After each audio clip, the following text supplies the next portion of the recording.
जय श्री कृष्णा। राधे राधे। भगतजनों, आज हम सब श्रीमद् भगवत गीता के 13वें और 14वें अध्याय का महात्म्य सुनेंगे।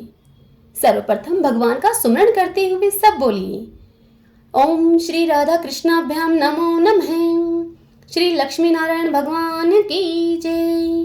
भगवान शंकर माता पार्वती की जय। यह कथा आप सब पद्म पुराण से सुन रहे हैं। श्री महादेव जी कहते हैं कि हे देवी पार्वती, अब 13वें अध्याय का अगाध महिमा का वर्णन सुनो। तुम उसको सुनने से तुम बहुत प्रसन्न होगी। दक्षिण दिशा में तुंगभद्रा नाम की एक बहुत बड़ी नदी है। उसके किनारे हरिहरपुर नामक रमणीय नगर बसा हुआ है। वहां पर साक्षात भगवान हरिहर विराजमान हैं, जिनके दर्शन मात्र से परम कल्याण की प्राप्ति होती है। हरिहरपुर में हरि दीक्षित नामक एक क्षत्रिय ब्राह्मण रहते थे, जो तपस्या और स्व अध्याय में संलग्न तथा वेदों के पारगामी विद्वान थे। उनकी एक स्त्री थी, जिसे लोग दुराचार कहकर पुकारते थे। इस नाम के अनुसार ही उसके कर्म भी थे। वह सदा पति को कुवाक्य कहती थी। उसने कभी भी उनके साथ शयन नहीं किया।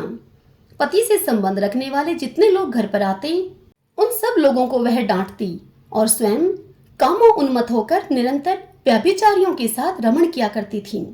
एक दिन की बात है, एक दिन नगर को इधर उधर आते जाते हुए पूर्ववासियों से भरा हुआ देखकर उसने निर्जन एवं दुर्गम वन में अपने लिए संकेत स्थान बना लिया। एक समय रात में किसी कामी को न पाकर वह घर के किवाड़ खोलकर नगर से बाहर संकेत स्थान पर चली गई। उस समय उसका चित्त काम से मोहित हो रहा था। फिर वह एक एक कुंज में तथा प्रत्येक वृक्ष के नीचे जा जाकर किसी प्रीतम की खोज करने लगी, किंतु उन सभी स्थानों पर उसका परिश्रम व्यर्थ गया। उसे प्रीतम का दर्शन नहीं हुआ। तब वह उस वन में नाना प्रकार की बातें कहकर विलाप करने लगी। चारों दिशाओं में घूम घूम कर वियोग जनित विलाप करती हुई उस स्त्री की आवाज सुनकर कोई सोया हुआ व्याघ्र जाग उठा और उछलकर उस स्थान पर जा पहुंचा जहां पर वह रो रही थी। उधर वह भी उसे आते हुए देखकर किसी प्रेमी के आने की आशंका से उसके सामने खड़ी होने के लिए ओट से बाहर निकल आई। उस समय व्याघ्र ने आकर उसे नख रूपी बाणों के प्रहार से पृथ्वी पर गिरा दिया। इस अवस्था में भी वह कठोर वाणी में चिल्लाती हुई पूछ बैठी, अरे बाघ, तो किस लिए मुझे मारने को यहाँ आया है? पहले इन सारी बातों को तू बता, फिर मुझे मारना। उसकी यह बात सुनकर प्रचंड पराक्रमी व्याघ्र क्षण भर के लिए उसे अपना ग्रास बनाने से रुक गया और हंसता हुआ उसे बोला। व्याघ्र बोला, दक्षिण देश में मलापहा नामक एक नदी है। उसके तट पर मुनिपर्णा नगरी बसी हुई है। वहां पंचलिंग नाम से प्रसिद्ध साक्षात भगवान शंकर निवास करते हैं। उसी नगरी में मैं ब्राह्मण कुमार होकर रहता था। नदी के किनारे अकेला बैठा रहता और जो यज्ञ के अधिकारी नहीं हैं, उन लोगों से भी यज्ञ कराकर उनका अन्न खाया करता था मैं। इतना ही नहीं, धन के लोभ से मैं सदा अपने वेद पाठ के फल को भी बेचा करता था। मेरा लोभ यहाँ तक बढ़ गया था कि अन्य भिक्षुओं को गाली देकर हटा देता और स्वयं दूसरों का नहीं देने योग्य धन भी बिना दिए ही हमेशा ले लिया करता था। ऋण लेने के बहाने मैं सब लोगों को छला किया करता था। तदंतर कुछ काल व्यतीत होने पर मैं बूढ़ा हो गया। मेरे बाल सफेद हो गए, आंखों से सूझता न था और मुंह के सारे दांत गिर गए। इतने पर भी मेरी दान लेने की जो आदत थी वह छूटी नहीं। पर्व आने पर प्रतिग्रह के लोभ से मैं हाथ में कुश लिए तीर्थ के समीप चला जाया करता था।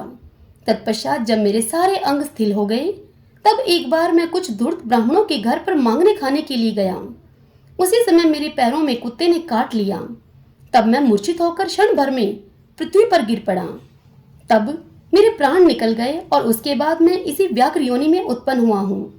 तब से इस दुर्गम वन में मैं रहता हूँ तथा अपने पूर्व पापों को याद करके कभी धर्मिष्ठ, महात्मा, यति, साधु पुरुष तथा सती स्त्रियों को मैं नहीं खाता। पापी, दुराचारी तथा कुल्टा स्त्रियों को भी मैं अपना भक्ष्य बनाता हूँ। अतः कुल्टा होने के कारण तू अवश्य ही मेरा ग्रास बनेगी। अब इस प्रकार कहकर वह अपने कठोर नखों से उसके शरीर के टुकड़े टुकड़े करके खा गया। इसके बाद यमराज के दूत उस पापिनी को संयमनीपुरी में लेकर गए। वहां यमराज की आज्ञा से उन्होंने अनेकों बार उसे विष्ठा, मूत्र और रक्त से भरे हुए भयानक कुंडों में गिराया।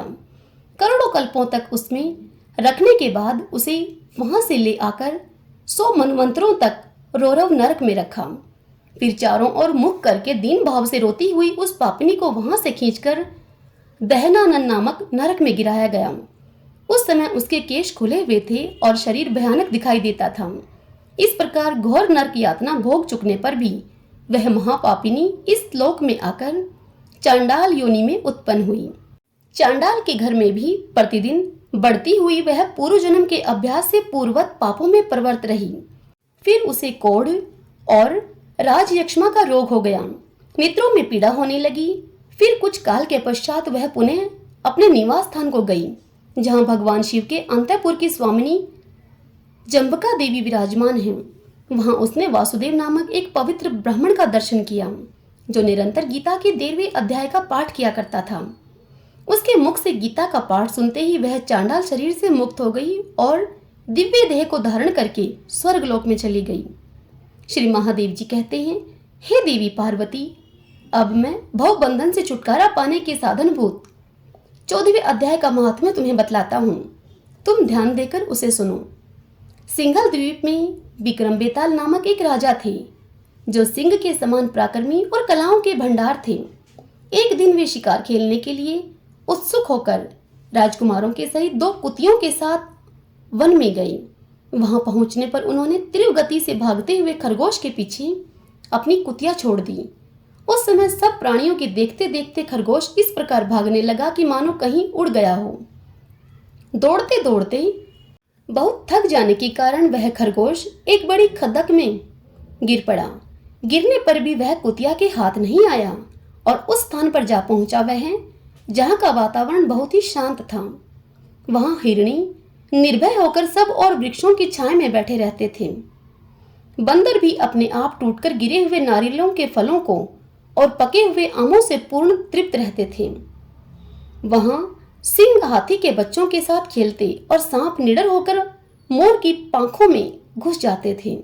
उस स्थान पर एक आश्रम के भीतर वत्स नामक एक मुनि रहते थे, जो जितेंद्रिय एवं शांत स्वभाव से निरंतर गीता के 14वें अध्याय का पाठ किया करते थे। आश्रम के पास ही वत्स मुनि के किसी शिष्य ने अपना पैर धोया था। उसके जल से वहां की मिट्टी गीली हो गई थी। खरगोश का जीवन कुछ शेष बचा था। वह हाँफता हुआ आकर उसी कीचड़ में गिर पड़ा। उसके स्पर्श मात्र से ही खरगोश संसार सागर के पार हो गया और दिव्य विमान में बैठकर स्वर्गलोक को चला गया। फिर वह कुतिया भी खरगोश का पीछा करते हुए वहां पर आई। वहां उसके शरीर में कुछ कीचड़ के छींटे लग गए। फिर भूख प्यास की पीड़ा से रहित होकर कुतिया का रूप त्याग कर उसने दिव्यांगना का रमणीय रूप धारण कर लिया तथा गंधर्वों से सुशोभित दिव्य विमान पर आरूढ़ होकर वह भी स्वर्गलोक को चली गई। यह देखकर मुनि के मेधावी शिष्य स्वकंधर हंसने लगे। उन दोनों के पूर्व जन्म के वैर का कारण सोचकर उन्हें बड़ा विस्मय हुआ था। उस समय राजा के नेत्र भी आश्चर्य से चकित हो उठे। उन्होंने बड़ी भक्ति के साथ प्रणाम करके उनसे पूछा, हे विप्रवर, ये नीच योनि में पड़े हुए दोनों प्राणी कुतिया और खरगोश ज्ञानहीन होते हुए भी जो स्वर्ग में चले गए, इसका क्या कारण है? इसकी आप मुझे कथा सुनाइए। तब उस शिष्य ने कहा कि हे भूपाल, इस वन में वत्स नामक ब्राह्मण रहते हैं। वे बड़े जितेंद्रिय महात्मा हैं। गीता के 14वें अध्याय का सदा जप किया करते हैं। मैं उन्हीं का शिष्य हूँ। मैंने भी ब्रह्मा विद्या में विशेषज्ञता प्राप्त की है। गुरुजी की ही भांति मैं भी 14वें अध्याय का प्रतिदिन जप करता हूँ। मेरे पैर धोने के जल में लौटने के कारण यह खरगोश कुतिया के साथ ही स्वर्गलोक को प्राप्त हुआ है। अब मैं आपसे अपने हंसने का कारण बताता हूँ। महाराष्ट्र में प्रत्युदक नामक एक महान नगर है। वहां केशव नाम का एक ब्राह्मण रहता था, जो कपटी मनुष्यों में अग्रगण्य था। उसकी स्त्री का नाम विलोभना था। वह स्वच्छंद विहार करने वाली स्त्री थी। इससे क्रोध में आकर जन्म भर के वैर को याद करके ब्राह्मण ने अपनी स्त्री का वध कर डाला और उसी पाप से उसको खरगोश की योनि में जन्म लेना पड़ा। ब्राह्मणी भी अपने पाप के कारण कुतिया हुई। श्री महादेव जी कहते हैं, हे देवी, यह सारी कथा सुनकर श्रद्धालु राजा ने गीता के 14वें अध्याय का पाठ आरंभ कर दिया। इससे उन्हें परम गति की प्राप्ति हुई। हरि ओम तत्सत। ओम श्री राधा कृष्णाभ्याम नमो नमः। श्री लक्ष्मी नारायण भगवान की जय। भगवान शंकर माता पार्वती की जय। भगतजनों, यदि यह श्रीमद् भगवत गीता के महात्म्य की कथाएं आपको पसंद आ रही हैं तो वीडियो को प्लीज़ आप लाइक किया करें और कमेंट बॉक्स में जय श्री कृष्णा राधे राधे लिखिए। जय श्री कृष्णा राधे राधे।